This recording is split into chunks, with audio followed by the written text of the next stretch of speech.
Ruin Johnson here, also known as Anthony Ergo, and this is another episode of the Fandom Menace show, but this is a special live edition. We are coming at you all live on YouTube, and I have a very special guest with me today. He is a man who goes by the famous moniker of Itchy Bacca. You'll know him from his Disney Star Wars is Done blog. He writes for Bleeding Fool, and he's a legend of the Fandom Menace. So let's welcome him to the show. Itchy Bacca, welcome to the Fandom Menace show. Good evening, good morning, wherever you are. We are going right out around the globe, and we were just chatting before we started, actually, saying how many guests I've already had from different parts of the world, and you're tucked away in the Windy City, Chicago. Yeah, I am. I hope that's not classed as doxing you, by the way, because No, you're a wanted man. No. It's up on my Indiegogo, so it's already out there. So let's get into that straight away, because it's why I wanted to have you on, and it's also why I thought, let's go live with this, because this is a huge project for you. It's a book basically, and you are into the last sort of 10 days or so now of your Indiegogo campaign. Yeah, 10 days left to the Indiegogo. Wow! So we need to get everyone behind this campaign. Just go to Itchy Bacca, at Itchy Bacca, obviously on Twitter. You all know him. Go to his blog. You'll find the details. I'll post it, obviously, in the notes and the podcast notes. But if I could do a pitch on your behalf, Itchy, because by all means, if you would allow me, because I've been thinking about this, and we are in a very unique time for the Star Wars fandom, and in maybe 5, 10, 20 years even, we'll all look back on this time, the time of the sequel trilogy and the division in the fandom and all the chaos and uproar and everything that went along with it. It's a really unique time, and your book basically will document that time, and it will cover, because I've been following your blogs, I'm a massive fan, it will cover all those little things that you often forget about. We'll all remember the big things. We'll all remember the Chuck Wendig meltdowns and, all the rest of it. But it's some of the little things that you'll forget, and you've documented every one of these. So just for those who aren't aware, and I'm sure a lot of people are, but just tell them exactly what to expect in this book of yours. Well, I'm going to be writing it according to the phases of the Geekergate. So it's really going to be kind of a manual based on strategies and tactics that they used in the Star Wars IP and that they've used in other IPs as well. A lot of people are familiar with Gamergate and Comicsgate. And this actually happened years ago in Battlestar Galactica fandom during the Battlestar remake period. The exact same stuff happened from about 2000 to 2004. Right. So at any rate, I'm going to be organizing the narrative according to the Geekergate, showing it how it happened in each of the phases. And hopefully it'll be useful as a kind of a guide for when it happens again in another IP, and it will. Yeah, I mean, someone actually in the comments has described it really well. They've said it's they're definitely buying your book, and it's a time capsule for their grandchildren of how Disney ruined Star Wars, and really that sums it up really nicely. But I'm so glad you're doing this, because, like I said, I've been following your blog. I've been following you for as long as I've been doing this damn thing. When I created the Ruin the Manbaby account shortly after The Last Jedi, you were one of the really the hardcore who I followed and who I really related to, because I realized, oh wow, there's other people who are out there who feel the same as I do, and you don't pull any shots, you don't suffer fools gladly, you tell it as it is, and I've always related to that. But what I normally do when we start this show, and I normally ask people about the background with Star Wars, but what I'm really interested in with you is, where did it start for you with the Fandom Menace and the whole Itchy Bacca account? Oh gosh. I saw, let's start with the announcement that Disney was purchasing Lucasfilm. I was actually optimistic. because when it came to the prequels, there were aspects of it that I enjoyed, particularly the art design, which I think is outstanding work. But I recognize that there are some issues with it, primarily in the narrative and the dialogue. But still, they're overall enjoyable. And I've thought, well, Disney's doing a pretty good thing with Marvel. So, it stands to reason they'll probably do a decent thing with Star Wars. And so I was pretty optimistic. Then I saw The Force Awakens and I was so disappointed. It was dull. The art design was cannibalistic, I tend to call it, because it essentially had 40-year-old Ralph McQuarrie leftovers, but just kind of warmed up. And this whole Mary Sue stuff, I wasn't familiar with the term Mary Sue at the time, but I recognized exactly the traits of it, instantly. And it was empty fluff, but it was harmless. Kind of shrugged my shoulders and remarked a little bit about it on the IMDb boards before they took those away. And then The Last Jedi came out. And that's really when I became Fandom Menace, probably. I sat in that theater. I knew we were in trouble as soon as the jokes happened in the beginning. But when Rose Tico was giving her social justice lectures, I just became infuriated. And otherwise, through the rest of it, I was kind of bored. I just wish I had brought a book so I would have something to do. I got out of the theater and I started seeing videos pop up. First, it was the Amazing Lucas, and then SC reviews, and then a whole host of others.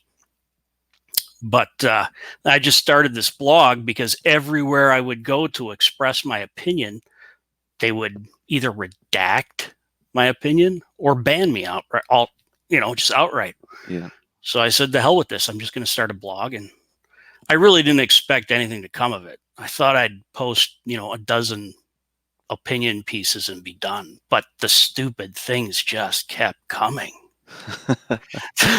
It's a rich source of material, isn't it? Oh, yeah, it really is. So what I love about your blog, and again, for the people who are not familiar, and how can you not be? It's Disney Star Wars is dumb. You'll find it if you just Google Itchy Bacca or find the link via his Twitter page.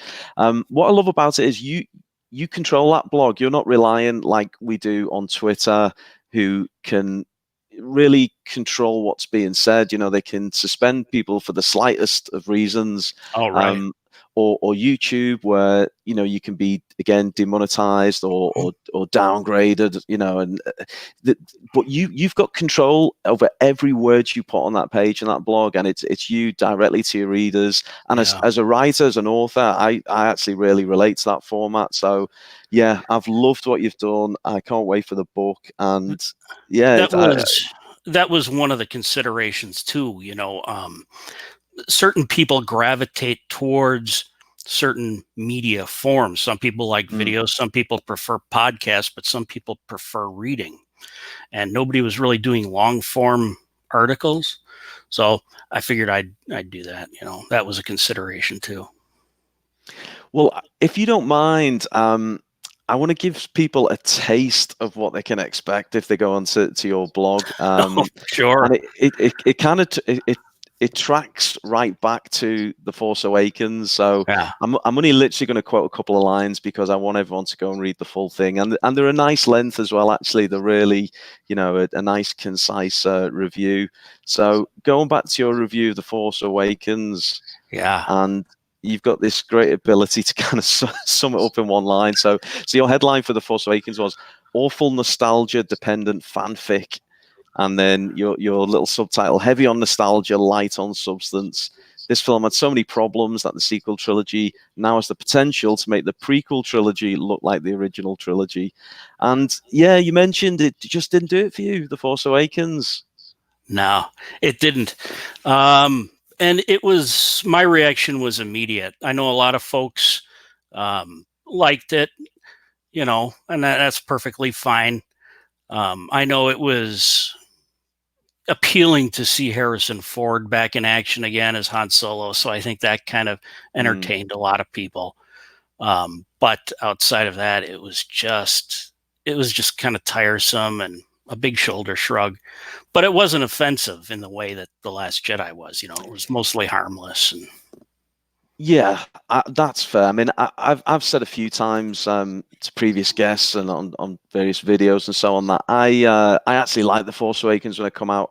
Mhm. Hands in the air, I'm admitting it, but on reflection, I do admit that I was heavily caught up in that wave of nostalgia. Yeah. And looking back, I knew it wasn't perfect at the time, but I guess I forgave some of the obvious copying of A New Hope and a lot of the just a lot of the playing for nostalgia. I kind of forgave that side of it. Yeah. And like you, it was only really with the Last Jedi that I really just lost complete faith. But in between that, we had Rogue One. And again, if I can give you a little synopsis, you said for Rogue One, who would have thought that a Star Wars film could be dreadfully dull and your subtitle, time for a Yeah. good nap? Yeah. I So tried you watching it twice and I fell asleep both times. really, I just thought it was dull. Yeah. yeah. I mean, in your review, you mentioned just visually, you thought it was fine, but just the characters, the plot didn't do it for you at all. Yeah. Visually, it really kind of nailed the original trilogy down. It really nailed it down. And the 40-second sequence with Darth Vader was pretty neat, but everything around it was just, I would honestly be interested in seeing Gareth Edwards' original cut if Disney Yeah. would ever allow that out. I suspect it may be significantly better. Yeah, because the rumors we heard during the shooting and the development of Rogue One is that it was going to be like this war film, or maybe even a Right. a war film / heist film, and it sounded really interesting. But Yeah. yeah, it was heavily edited and reshot, and we got scenes in the footage that never made the final movie, and Yeah. it does leave you to wonder what might have been. And I guess we'll never know. But I have to say, I liked Rogue One. I still do to this day. I think it's out of all of the Disney movies, it's probably my favorite. I rewatched it recently and enjoyed it. So at this Yeah. point, Itchy, we are miles apart, but Oh, we're that's quite all right. about to be brought together in perfect harmony because a lot of we folks like Rogue One. It's yeah. actually a pretty popular movie. Yeah, it is. And look, this is the great thing. We can have a conversation. You didn't like something, I did, but it's cool. And Oh I yeah. think this is what the big misconception with the Fandom Menace and all the people in the chat, and they'll know exactly what I mean. We all get tarred with the same brush. We're all called haters and man babies and racists and the rest of it. Yeah. It's ridiculous. It's We've all absurd. got It is. different opinions, and we can have these conversations and agree and disagree and have a bit of fun with it, and that's all it is. But the one thing we all generally agree on, and I'm working my way towards it, The Last Jedi. Oh yeah. Oh boy. So your review of The Last Jedi, an incoherent fanfic mess. And for many, the last straw, which is a beautiful way of summing it up. And at that point, did we see the unleashing of Itchy Bacca? Was that the moment where you really let rip on Disney Star Wars? I was irritated that Disney that I was fooled into paying for this this propaganda garbage. I would have asked for my money back, but I had respect for the theater owner. I didn't want to put them out. But it was just it's a bad movie is one thing, but then to subject you to this moronic political propaganda is it's not just a waste of time, it's insulting. It infuriated me. And so when I started seeing people talking on YouTube and stuff, and SC Reviews primarily was the one who was responding to all these ridiculous feminist articles, these think pieces. And I wanted to have my own voice. I wanted to respond with my own thoughts. And so that's when I started the blog. Yeah, SC Reviews actually, and I'd love to get him on here at one time if we can make that happen. But he was one of the first guys I came across on YouTube in the kind of week or so after The Last Jedi, where I was kind of just in a bit of a tailspin, thinking, what the hell did I just see? Trying to make sense of it, and kind of wondering, did I just not get it? I mean, you hear all the figures it's doing, it's making money. You see all the critics' reviews, the critics seem to love it. But then I go on YouTube and I see someone like SC Reviews telling it as it is, and fantastic stuff. And then obviously all the others, Ethan and Jeremy and a whole host of YouTubers, and many of whom, by the way, you are their go-to source for breaking news. I mean, what's that like when you see all these YouTube videos and they're going through your articles? That must be a bit of a kick. It's a lot of fun. It's a lot of fun. But the most important thing is that the stories get out there. I'm more concerned with ideas as opposed to my personal self. I'm more interested in ideas. So that's really where I like to focus things. But yeah, it's a lot of fun to see that. And when I first started emailing SC Reviews some of my blog posts, he would do them once in a while. I used to refrain from sending him stuff that was too political because I had gone through this mess before with Battlestar, so I knew what was happening. But I used to refrain from sending him political stuff because at that time he was not really interested in politics. And it wasn't until much later that he started, it's like you get dragged into all this whole SJW stuff.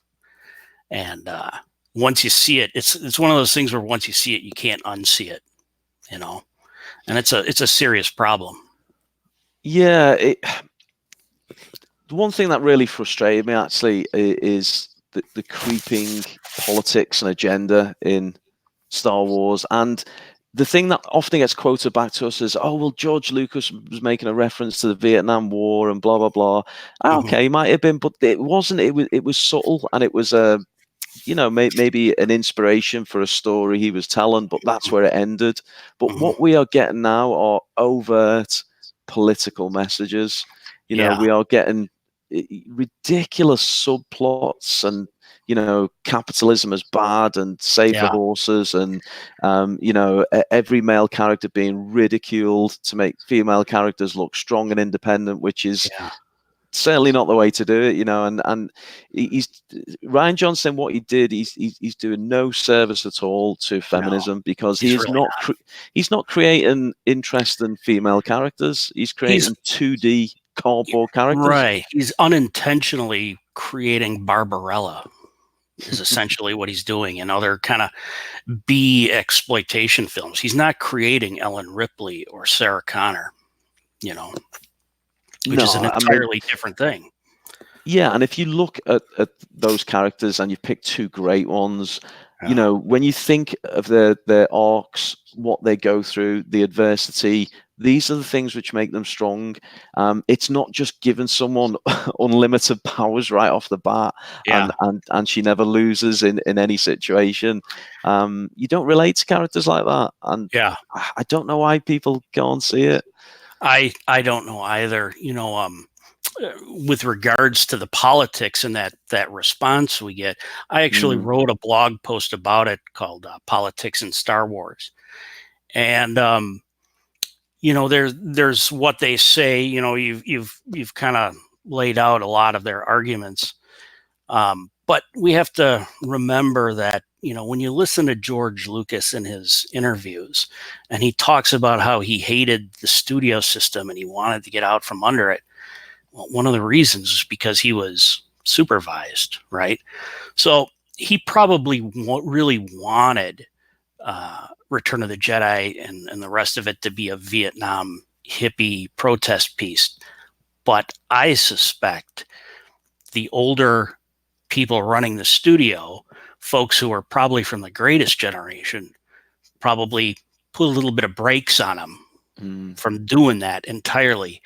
And that's why when he had complete control in the prequels, we kind of saw the real George Lucas, you know. Yeah, he was unshackled, really, wasn't he? You know, and he got to tell his story. And look, I wasn't the biggest fan of the prequels when they come out. I certainly look back more fondly on them now. But you know, whatever the problems, whether it was the overuse of CGI, he was telling a great story. He was telling an interesting story. And there was always politics in it, like they say, but these were large scale politics that happened in civilizations throughout, the 6,000 years of recorded human history. It's not just orange mad bad, this very shallow stuff. These are very large scale concepts that apply to all of human history, really. Not just a certain specific political trend going on in a single decade, and for me, that's kind of the difference. It is. And, George, he loves his, his legendary tales, it's kind of ancient Greek, or, the real classics. He loves that hero's journey, and like you say, the big themes. But today's it's micro politics, and it's over. It's not subtle. It's in your face. It is. There's an agenda there. They wear the T-shirt saying, "Ask us about our feminist film agenda." Right. It's just ridiculous.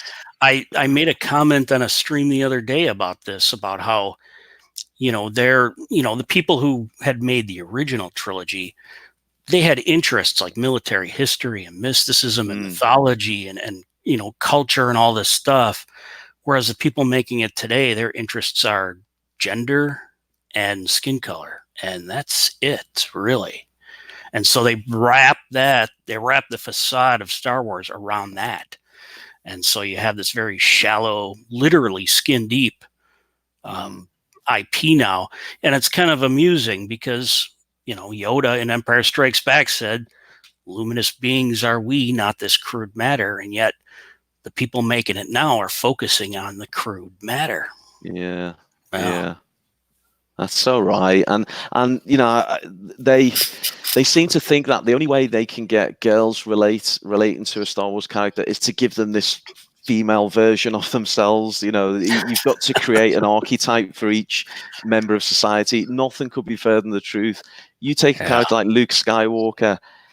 Everyone relates to Luke Skywalker because they're not relating to him because he's a young male, white male, and so on. They are relating to his traits as a character. This farm boy who wants to get away, who wants the adventure, who wants to break out. This tale of kind of coming of age. All these big themes. That's what people relate to. It's not, oh, we need this type of ethnicity or this type of gender to represent this section of people. What are they doing?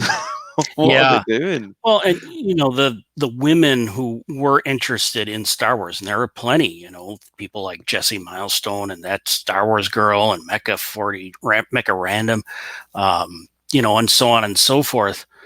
They're interested in it the way it was. They're interested in those kinds of war stories. And so when you change it, they're not going to like it either, and you end up losing. You try to please everyone and you end up pleasing no one, as they say. Of course, yeah. Yeah, and another good example, and she's in the chat, which is why I want to name drop it, is Stephanie B, Yogi by the Fly. Who was my last guest on the Fandom Menace show, and she told a great story. For those who haven't listened to that episode, please go back and check out. Fantastic. She told a great story of how she related to Luke, of course, because at that time she was moving away from home, so it was a similar kind of, the agony of leaving your home area and to go into, on a journey which is unfamiliar. But she also related to Darth Vader. you know, and that character and that storyline, and you know, it's so yeah, they just get it all wrong, and it's so frustrating.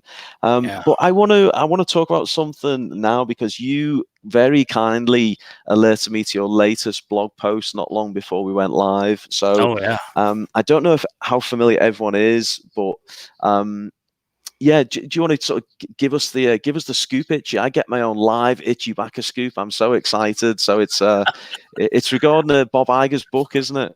Yeah. You know, I'm not sure how much of a scoop this is for me. I've gotten tips from about a half dozen people that I have on the bottom of the blog post. It's going around all day today. So it's swirling around out there, but it was posted on Reddit, and apparently it's coming from a book by Bob Iger. It's some kind of biography, and in it, he touches upon the beginning stages of Disney's ownership of Star Wars and how they started to produce it. And he kind of lets out of the bag that Lucas was not happy with any of it. He was upset that they weren't using his stories, his outlines, and he complained that there was nothing new. There's no, what does he say here? There weren't enough visual or technical leaps forward. So he was not happy with it at all. And, you know, kind of thinking back to when the sale happened, he was making those comments about white slavers that everyone is talking about. And now it's starting to become clear about what he was talking about. He was not a happy camper, you know. So for those who don't know, George, when this sale happened, George gave them, as part of the sale, an outline for 3 movies. That's right, isn't it? Yeah, he gave them treatments for the sequel trilogy, or at least one film. I'm not sure if he gave them for the other 2, but for at least one, he gave them treatment. So they decided to buy that as part of the package, but crucially, they didn't make any commitments as to whether they would put that on screen or run with it. I think they said, well, of course we'll take your creative input, George, but yeah, they didn't make any commitment. And then lo and behold, you know, they put together this story group made of various people, and they basically chucked the George Lucas treatment out the window and went with a rehash of A New Hope, essentially. And I think Bob, in the article, Itchy, I think you quote the section from Bob's book where he explains why they took that approach. You know, they wanted to bridge the original trilogy and the new trilogy, and I get that, but there was an opportunity there to do something based on George's vision, you know. There were other things going on around at the time that Iger doesn't mention here. You know, as fans, we only get a small part of the story. There's no way for us to know everything that went on. But there was quite an effort just prior to The Force Awakens of distancing themselves from George because of the prequels. You know, they didn't want to be associated with that. And that's one of the reasons a lot of people feel that they defaulted to this kind of original trilogy light facade that they had. In fact, you know, they were J.J. Abrams and Kathleen Kennedy were joking about Jar Jar and Ewoks, so they weren't going to have it in there, and all that kind of stuff was going on at the time. You know, so they were trying to distance themselves away from the prequel trilogy. At least that's what a lot of the articles reporting at the time were saying. How much truth there is in that, who knows? Yeah, I mean, in some ways, you could almost argue. And again, I've revisited The Force Awakens a few times. I've rewatched it, and definitely my enjoyment has waned. And I always say now, I can never enjoy it knowing what comes next, as in The Last Jedi. You know, that's completely ruined it. But you could almost say it was almost a reboot. I mean, it wasn't obviously, because it followed on the story of Han Solo, but in a lot of ways it kind of was. You know, it was this kind of soft reboot of Star Wars. It was a soft reboot. Yeah, it was. Yeah. Damn. Okay, well, this there's one other thing I want to talk to you about because you are so heavily involved in the fandom. You know, you pull no punches when it comes to the SJW mob and the. But I've just noticed something, and it's really topical because I've noticed two people today who've kind of stepped away, certainly from Twitter, due to. I guess you could call it sort of, you know, hateful comments and things like that. So Yeah. the people Yeah. I'm referring to, they won't mind me mention them. Indie N Cognito and Drunk 3PO, both Yeah. within the last 24 hours have kind of made public statements on Twitter that look, we're walking away from this, we're backing away from it. Drunk, Yeah. I think, is just taking a bit of a break. I think Indie sounded a little bit more permanent, actually. Yeah. I'm sad to see them do that because they're both people I follow and I enjoy. You know, reading the tweets and interacting with. But what do you make? What do you make of stuff like this? What do you make of what's going on with the fandom? I mean, it seems as though it's more divided than ever. Well, it's exhausting. It really is. You know, I mean, you've got a franchise here that's really no longer fun or interesting on any level. The most entertaining stuff is coming from the antics out of Lucasfilm representatives. It's more entertaining than anything they're producing officially. And so, you know, when you're constantly berated and then you got these mobs of SJWs that just, you know, assault people verbally, you know, or whatever, you know, it can start to wear on a person, you know. They're just relentless and they're ignorant and they're savage. You know, they really are literally just savages. They most of the time they don't understand the definitions of the words they're typing out. I mean, they're just that stupid. And they don't understand why they're that stupid, you know. And in most cases, it's not their fault. It's the fault of their educators, you know. But they get angry at you when you point that out to them, when really they should be getting angry at their educators for screwing them over.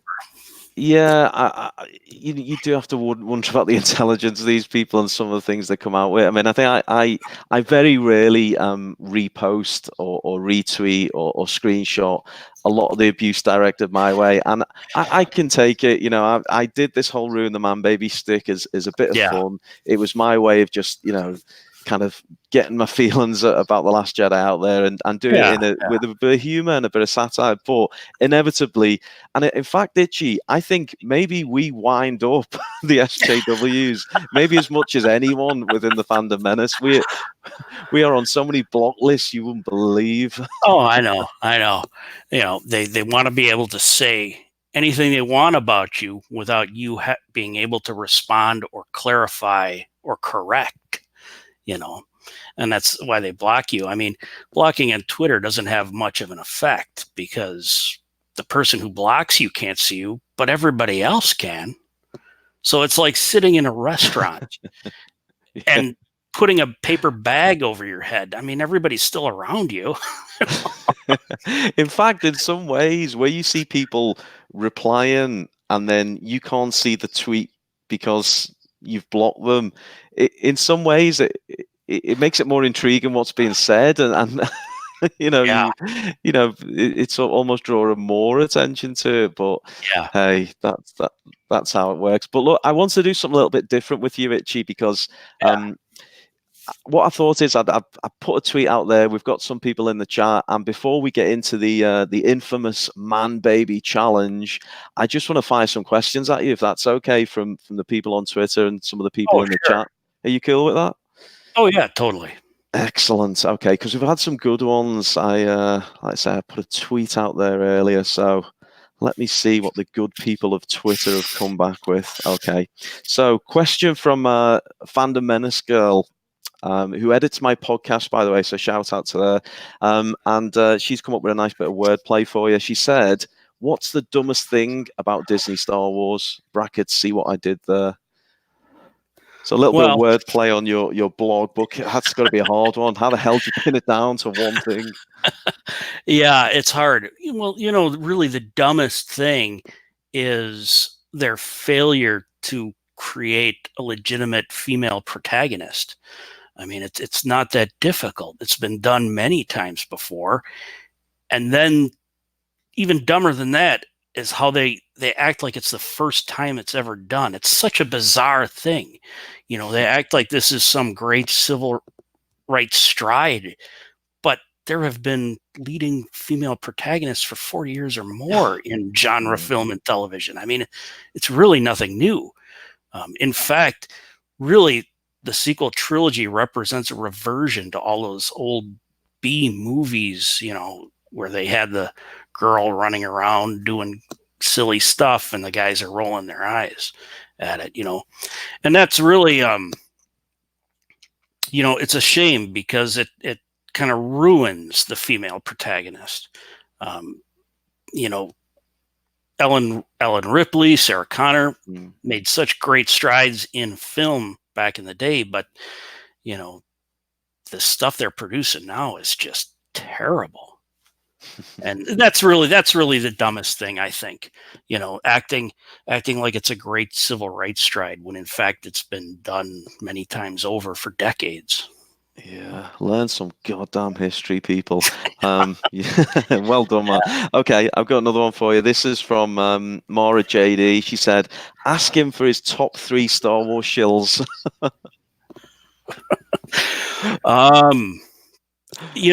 To be perfectly honest, I don't pay too much attention to the shills. Look at you. I tend to only concern myself with Lucasfilm representatives. I pay attention to the shills when they're connected to Lucasfilm directly somehow, like which was suggested with Jason Ward for a while. Okay. But I guess Brian Young is considered a shill, but technically he's not because he works for the company. He does writing for them. But outside of that, I don't pay too much attention. Like Steele, I don't pay too much attention to him. They're really uninteresting people. These guys. I mean, yeah. The other thing I want to clarify, not that we've got any SJWs listening who are going to bother to learn anything, but when we say shills, we use the term very broadly. They often try and pick us up and say, "Oh, we're not paid for writing this, that, and the other." Well, you might not be paid directly from Disney, but there are undoubtedly certain privileges afforded for writing positive reviews or producing positive video content. And the time we got to see it is when Galaxy's Edge launched. And did you notice the amount of people who got those advanced previews in Galaxy Edge? It's all the names you just mentioned. It's Brian Young, it's Steele Saunders, it's Star Wars Explained, it's all these people. So they may not be handed checks from Disney, but they certainly get privileges for the opinions, the approved opinions they provide. Okay. Definitely incentives, that's for sure. Yeah, no doubt about it. Question from Marky Grandmoff Chelmo. Do you think The Mandalorian will be a turning point for Disney Star Wars? It's hard to say. The proof will be in the pudding, ultimately. But I don't have much hope. There were some articles written a couple years ago that were speculating that this show might be based on a Wendig character. Wendig recently came out and said he has nothing, denied involvement in it, which may be the case, but even if he's not directly involved, they may still be using his character. Who knows? But seeing the gentleman who plays the one Imperial officer giving a little political lecture in one of the interviews, this is how it's going to go. Pedro Pascal is another Wendig. If you read his Twitter, he is nuts. Yes, I've noticed that. I tweeted about this not so long back, actually. He's been known to have a few political meltdowns, hasn't he? Yeah. Oh, yeah. And, added on top of all that, you have the fact, like I was mentioning earlier, the people who are making the product now are concerned with skin color and genitalia, and that's it. So the people who are working on it don't have the ability or the talent or the wisdom that it takes to produce compelling material. It's just not, the talent just isn't there. So the short answer is no. You're not hopeful for the Mandalorian. No. I'm not. No, I'm not. Okay, we've got another question. Tweets are trash. Okay, it's a long one. I'm going to read it out. Based on how famously secretive and NDA reliant past Lucasfilm projects have been, yet how insanely accurate the Endgame leak proved to be, how much of the final release version of Episode 9 do you believe has actually been revealed? So I guess he's referring to the rather extensive Reddit leaks that we've seen. Yeah. The leaks have been going on for quite some time. And I wonder if they're being deliberately pushed out, they're deliberately leaked, deliberately fabricated.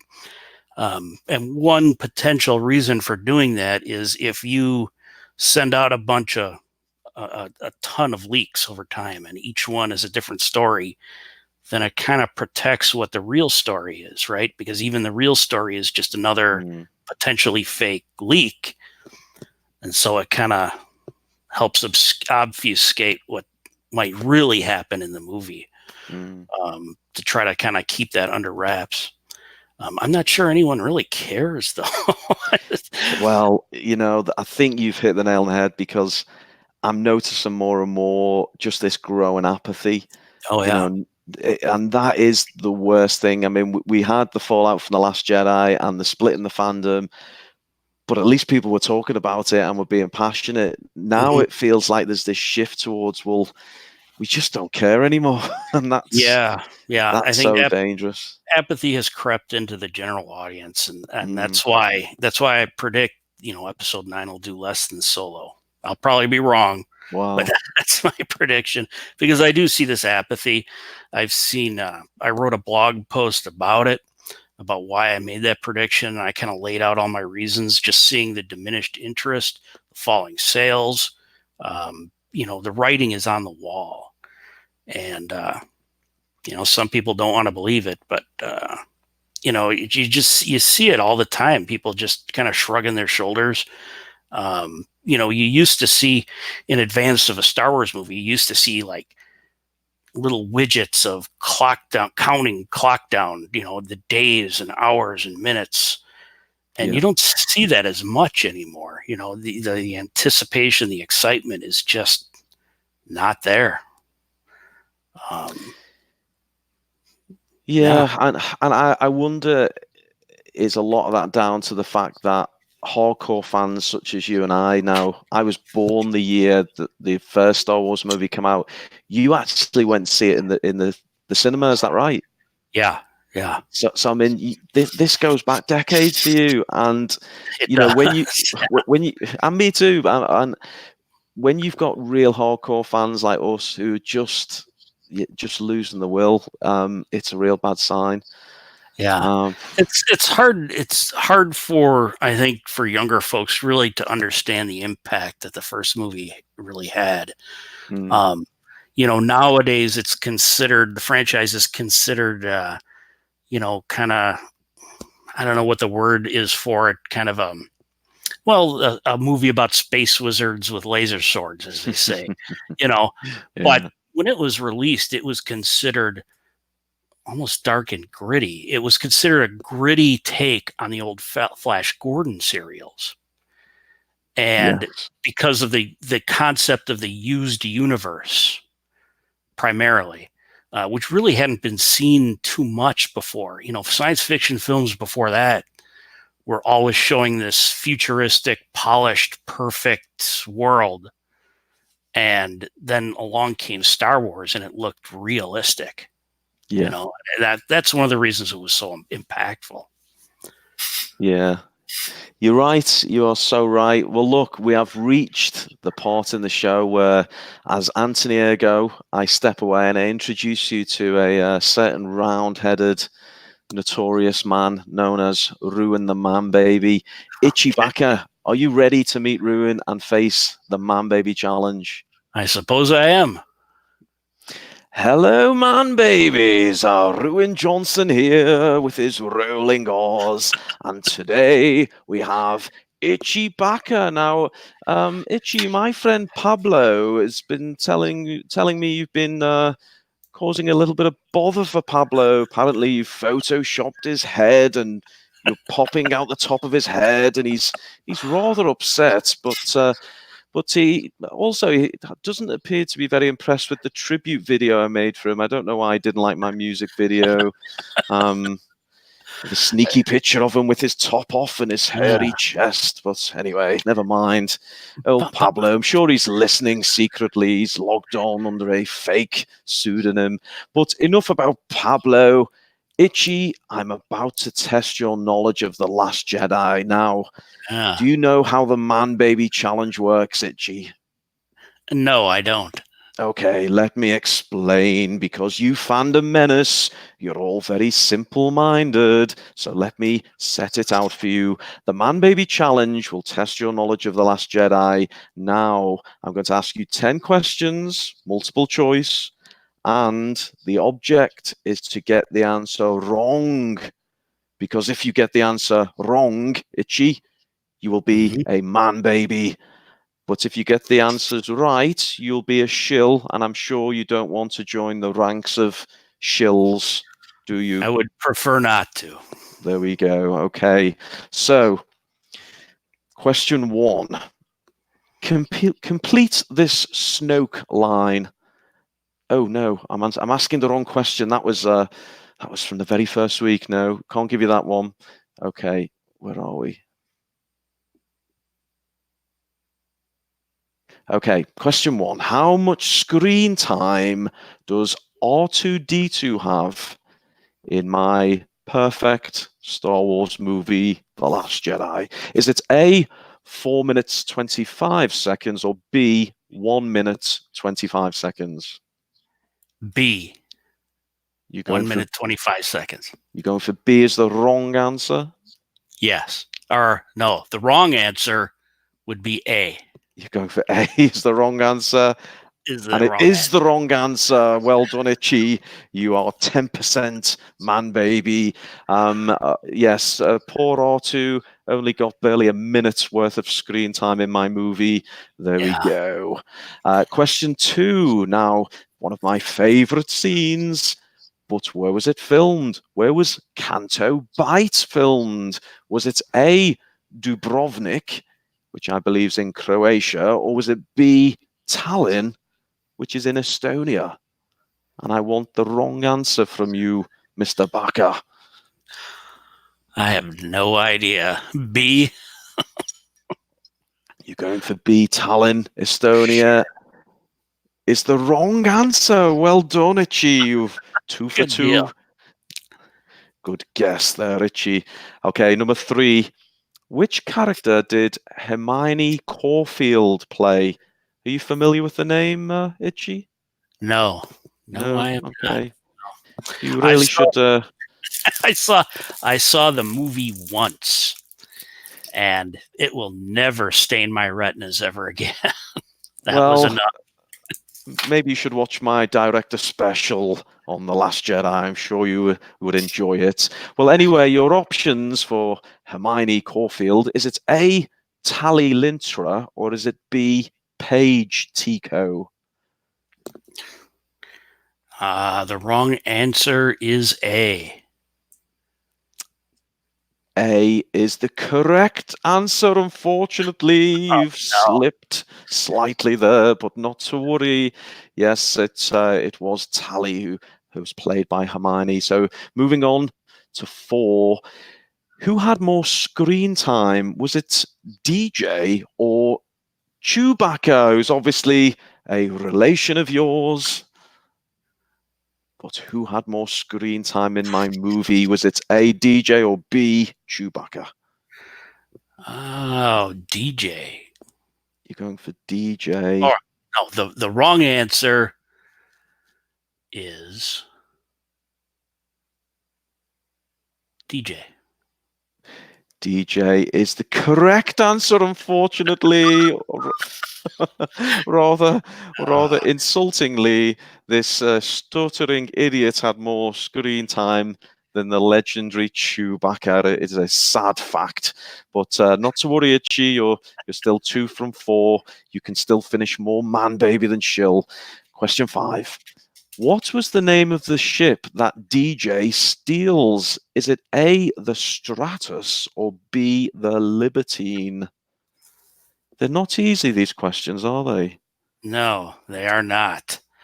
Especially when you've only seen my movie once. I mean, I was very clear, Itchy, that you need to watch it multiple times to understand the nuances. I want to wipe it from my brain the single time I watched it. Oh boy, I'm at a loss. I don't know. Are you having a stab in the dark at this one? So you've got the ship DJ steals it, A, the Stratus, or B, the Libertine? Oh, the Stratus is the wrong answer. The Stratus is indeed the wrong answer. Well done. Another one in the bag. It was called the Libertine. Okay, question 6. Which Hollywood actor had a cameo as a stormtrooper in my perfect Star Wars movie? Was it A, Tom Hardy, or was it B, Daniel Craig? And I want the wrong answer from you.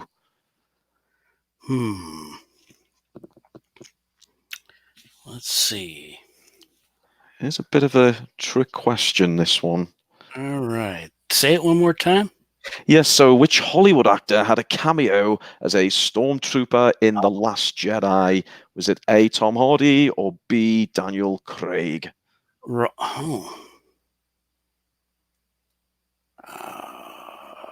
It was... the wrong answer is Daniel Craig. You've gone for Daniel Craig. The chat room's going crazy. And Daniel Craig is the wrong answer. Well done, Itchy. That was a bit of a sneaky question from old Roundhead, because Daniel Craig was a stormtrooper in The Force Awakens, which I know is one of your other favorite movies. Okay, you're doing well. You're 4. And we are moving on to question 7. Mark Hamill's children appear as extras in which scene? Is it A, Crate, or B, Canto Bite? Affectionately known as Canto Shite by many of the Fandom Menace. The wrong answer is Crate. Well, remarkably, Crate is the correct answer. They were involved in the bunker, apparently. So another slip, but not to worry. You're still veering towards the side of the Manbaby. No room for error, though, Itchy, as we head into question 8. What was the name of the alien played by Warwick Davies? Was it A, would have been, or is it B, should have been? Unbelievably, one of these is actually correct. The wrong answer is should have been. B, should have been, is the wrong answer. Well done, Itchy. You're 5. Now, to guarantee your Manbaby status, you just need one more from the last 2. Question 9. What was the Last Jedi's revenue drop from the first to the second weekend? Now, being the blogger extraordinaire you are, I'm sure you may have an idea. Was it A, 44%, or was it B, 69%? Oh, well, let me look it up on my blog. He has his own goddamn encyclopedia. Well, you know, I'm like Indiana Jones's dad. I got to write things down so I remember them. For all the listeners, this is why you need to purchase Itchy's book. You too can be an encyclopedia of knowledge. Let's see here. The biggest... Yes, the percentage drop-off, was it 44% or 69%? rather disappointed there was any drop off. I mean, 77% drop is what I'm saying here. So from TFA. That comes from a Scott Mendelson article. So this is the drop off from weekend 1 to weekend 2 for The Last Jedi, rather than yes. So don't rely on that shill Scott Mendelson.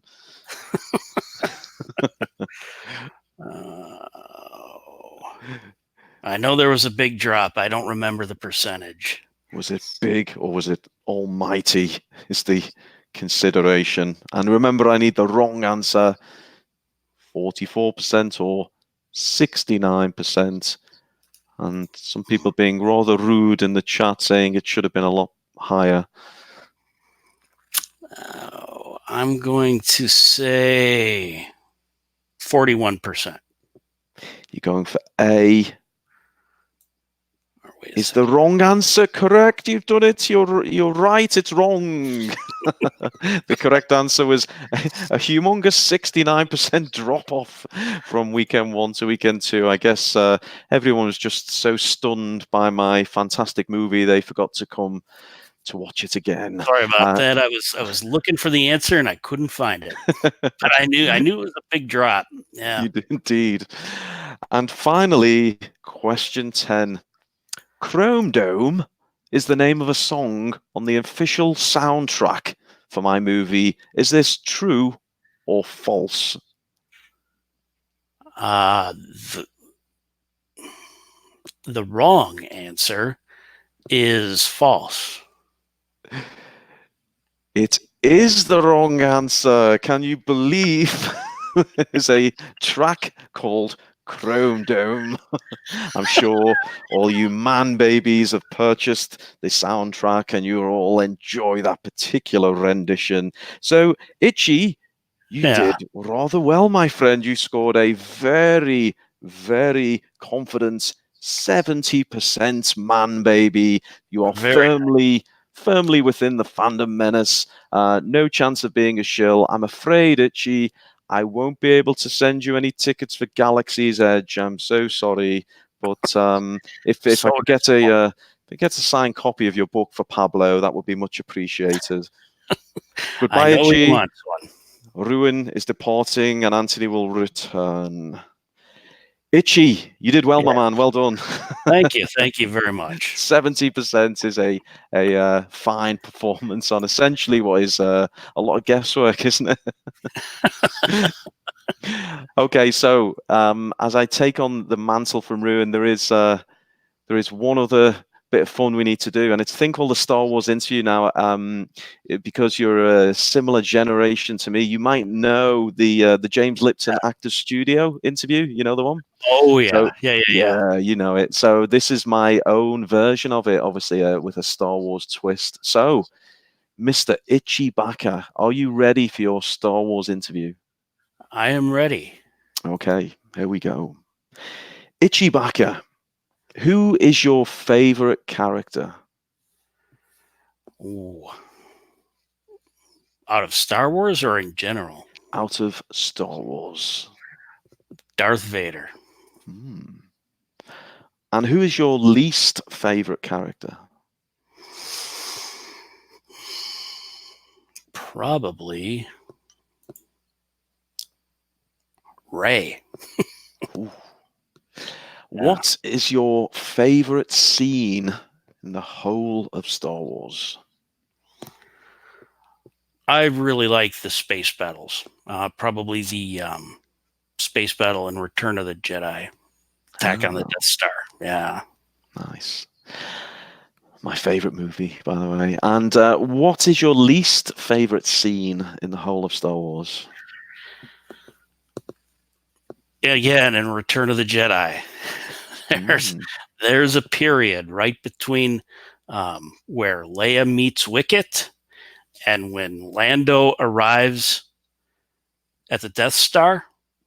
That period in between just kind of drags along like a stick in the mud. Breaking news for everyone. Itchy Bacca likes Luke suckling from the breast of a sea creature. more than he does that scene in Return of the Jedi. Itchy, you have to hand back your Fandom Menace card. It's over. Well, it's a little difficult. I honestly don't think of the sequel trilogy as Star Wars, so see, that's the trump card. I I kind give of you that. I I give don't you that. go to it immediately. Yeah. That is completely understandable. Yeah. Good answer. Okay, what is your favorite weapon, ship, or vehicle?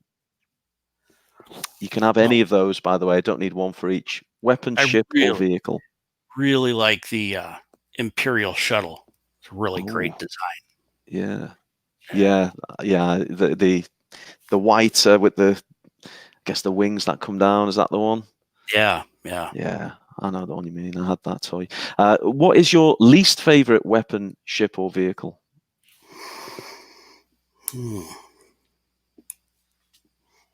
I don't know. Least my least favorite weapon would be Rose Tico's cattle prod. Unbelievably, no one's answered with that so far. Yeah. Well, I mean, what poor child must open up a Rose Tico figure, and the only accessory that comes with it is this puny cattle prod. Such Oh, an odd thing. So yeah. odd. Yeah. Itchy, what is your favorite Star Wars movie? Empire Strikes Back. And what is your least favorite movie? Oh, The Last Jedi. If I got to go to the sequel trilogy, yeah, without question. Which Star Wars quote, phrase, or noise do you like the best? Again, you can have any of those that you want. A quote, a phrase, a noise. And the noise is the laser sounds. Really like the laser sounds quite a bit. Yeah, me too. What Star Wars profession would you like to attempt? Obviously, beyond being an older Wookiee.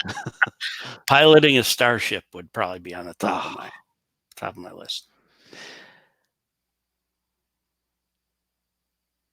And what Star Wars profession would you not like to do? I would not like to be a janitor like Finn. And that answer has cropped up once or twice before. I think Stephen Wayne went for that option. Yeah. And before I go to my final question, I've just had this weird flashback. Oh no, it's an X-wing, isn't it? You know the clip in the holiday special where Itchy Bacca himself is playing with a kind of wooden toy. I actually thought for a second, was that the Imperial shuttle? But I think it was the X-wing, wasn't it? Oh, it was the X-wing. Yeah, it was the X-wing. Yeah, I just had to check your avatar, but I thought, wow, imagine that was the. He was carving it out for Lumpy. That's it, yeah. And if I tried watching that again recently, I just couldn't do it. I couldn't make it. I made it about, yeah, but I like the Wookiee stuff. But yeah. Okay, and finally, if Force Heaven exists, what would you like to hear Obi-Wan say when you become a Force ghost? Oh boy, we're retconning the sequel trilogy. Oh. Tingles. You just sent tingles down everyone's spine. Brilliant. Itchy Bacca, that was your Star Wars interview. Thank you. And that was excellent. Thank you, my friend. Well, look, this just about brings us to the end of the show. You've been an absolute awesome guest. I'm so glad we did it live, and I hope everyone who joined us appreciates it. Obviously, it will also be available as a podcast on all the different platforms. For the people listening live, if you've not checked out the previous ones, please go do it. We have some great guests, and we've got more great guests to come. But before we wrap this one up, Itchy, please tell everyone where they can find you, obviously on Twitter, and you are an absolute must-follow account. There's your blog, and also please tell them how they get their hands on your fantastic Indiegogo book. Sure. So you can search for Disney Star Wars is Dumb through Google. I have a link to my Indiegogo right at the top of my blog.